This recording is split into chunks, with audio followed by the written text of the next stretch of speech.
Friends, आज मैं आप लोगों को एथरल के बिहाइंड द सीन्स और इनके इंटरव्यूज दिखाऊंगी कि एथरल और उनकी पूरी टीम को इस ड्रामे के लिए कैसे ट्रेन किया गया और इनका और सलजान का बिहाइंड द सीन क्या रिलेशन है और ये लोगों को अपने रिलेशनशिप के बारे में क्या बता रहे हैं और सलजान अपने नेगेटिव कैरेक्टर के बारे में क्या बता रही हैं कि लोगों ने उनको कितना पसंद किया या लोगों ने उनसे कितनी नफरत की और कुर्तुगलू बिहाइंड द सीन किस किस्म के इंसान हैं और अपना आखिरी सीन शूट होने के बाद उन्होंने अपनी पूरी टीम को क्या मैसेज दिया।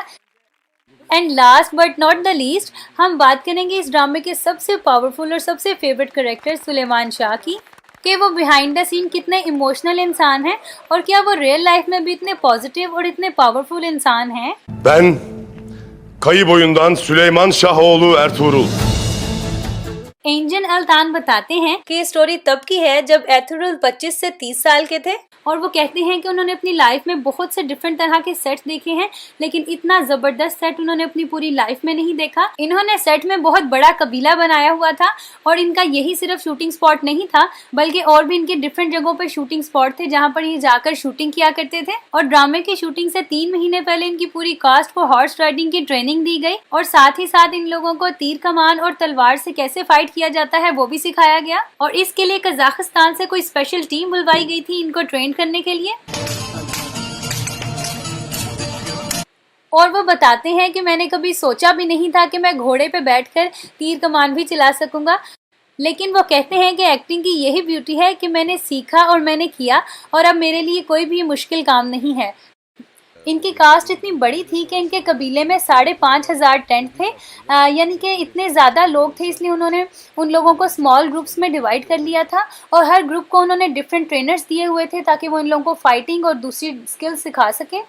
और यहाँ पर ये लोग बता रहे हैं कि ये लोग डिनर पे आए हुए हैं और ये लोग पिछले 10 सालों से एक दूसरे को जानते हैं, बहुत अच्छे दोस्त हैं और ये बहुत से ड्रामे और डिफरेंट प्रोजेक्ट भी एक साथ कर चुके हैं और क्योंकि इनकी दोस्ती बहुत पुरानी और गहरी है तो ये अक्सर ही एक दूसरे के साथ आउटिंग पे निकलते रहते हैं और डिनर्स वगैरह अक्सर ये लोग साथ करते रहते हैं। सलजान का कैरेक्टर शुरू में इतना नेगेटिव था कि लोगों ने इनसे बहुत ज़्यादा नफरत की लेकिन जैसे ही ड्रामे की एंड की तरफ ये लोग गए और इनका जो कैरेक्टर था वो एक पॉजिटिव कैरेक्टर में टर्न हुआ तो लोगों ने उनको इतना ज़्यादा पसंद किया कि वो लोगों की फेवरेट हो गई। तो सलजान के बारे में ये बात मशहूर हो गई है कि वो जब चाहें वो लोगों से खुद के कैरेक्टर को नफरत करवा सकती हैं और वो जब लोगों से प्यार करवाना चाहे अपने कैरेक्टर को तो वो उतना ही ज़्यादा प्यार भी करवा सकती हैं। कुर्तुगलू का कैरेक्टर ड्रामे में जितना नेगेटिव है वो रियल लाइफ में उतने ही पॉजिटिव पर्सन है। सेट पे हर कोई उनकी तारीफें ही कर रहा होता है।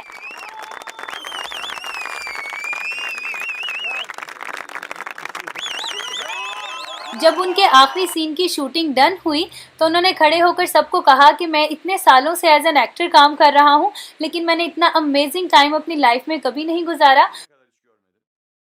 उन्होंने सबको दुआएं दी कि अल्लाह आप सबको खुशियां दे, ये मेरी जॉब थी जो मैंने की है लेकिन अगर मैंने अनजाने में किसी का दिल दुखा दिया हो तो मैं हर एक से माफ़ी मांगता हूँ। और उन्होंने अपने ख़ास दोस्त का नाम लेकर उनका शुक्रिया अदा किया। उसके बाद उन्होंने अपने डायरेक्टर्स के नाम लिए और उन्होंने अपने कुलीग्स को मेंशन करते हुए कहा कि मैं आप सबका नाम तो नहीं ले सकता लेकिन मैं सबका शुक्रगुजार हूँ। और ख़ास तौर से उन्होंने सुलेमान शाह का नाम लिया कि वो एक्टिंग में मेरे टीचर हैं और मैं उनकी और आप सबकी रिस्पेक्ट करता हूँ और इस तरह से उन्होंने उन सबसे मोहब्बत का इजहार किया। और तुर्किश लोगों की खास बात यह है कि ये लोग सेलिब्रेट बहुत ज़्यादा करते हैं और जब भी शूटिंग के दौरान ब्रेक आती है तो ये लोग केक काटते हैं, तालियां बजाते हैं, एक दूसरे को बहुत ज़्यादा अप्रिशिएट करते हैं। और अक्सर इनके बिहाइंड द सीन्स आप देखेंगे तो ये लोग बहुत ज़्यादा केक मंगवाते हैं। कुछ और ये लोग मंगवाएं ना मंगवाएं लेकिन ये केक मंगवा के सब लोग इकट्ठे बैठ के खाते हैं और सेलिब्रेट करते हैं अपने उस डे को।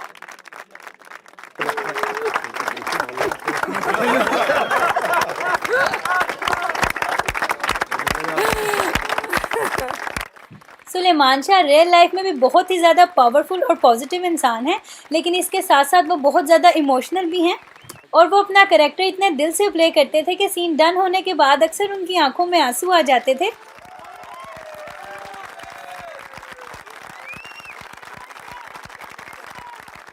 यहाँ पर वो यही बता रहे हैं कि जब भी मैं सुलेमान शाह का रोल प्ले करता हूँ मैं उस कैरेक्टर में इतना ज़्यादा इन्वॉल्व हो जाता हूँ कि मेरी फीलिंग इस कैरेक्टर के लिए रियल हो जाती हैं। और यहाँ पर भी आप देख सकते हैं कि सुलेमान शाह ने केक काटा, इन लोगों ने उसके बाद सेलिब्रेट किया और सब लोगों ने बहुत ज़्यादा फन किया। तो आई होप आप लोगों को मेरी वीडियो अच्छी लगी होगी। मैं इस ड्रामे की और मज़ीद जो बिहाइंड द सीन्स हैं और बहुत सी वीडियोस जो है मैं वो अपलोड करती रहूँगी, तो उसके लिए आप मेरे चैनल को सब्सक्राइब कर दें ताकि नई आने वाली वीडियोज़ आप लोगों को टाइम पर मिल सकें। So thanks for watching. Bak benim kağıt ayırmıyor şu. Üflemedin abi bunları. Şunları da üfle abi. Tutamıyor. Üfle şunları. Bir kağıt verin. Nefes yok ki üfleyeyim abi. Tutamıyor.